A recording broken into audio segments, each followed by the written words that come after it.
vamos encontrar que um dos espetáculos sucessivos do circo, uma velha discípula do Senhor, amarrada ao poste do martírio, ao lado de um homem novo, que era seu filho.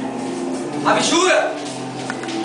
Rejeita Jesus, minha mãe. Não vem se perdemos. Rejeita, abjura. Convence ao teu filho. Abjura, mulher! Abjura! Joana olha para o céu como a lembrar-se de toda a sua vida.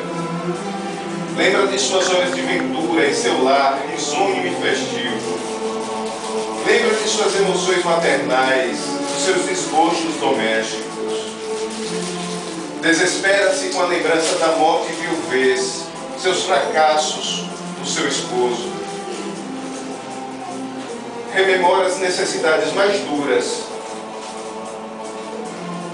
Revive a crucificação de Jesus.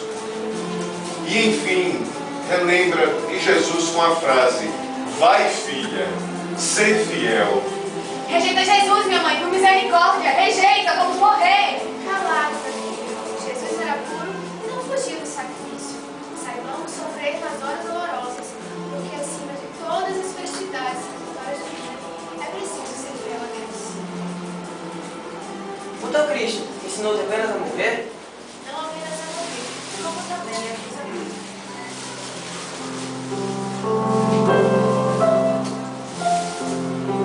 Neste instante, Joana sentiu que a mão consoladora do Mestre lhe tocava suavemente os ombros. E lhe escutou a voz carinhosa e inesquecível. Joana, tem bom ânimo. Eu aqui estou. Após isso, Joana levanta a cabeça olhando para o céu.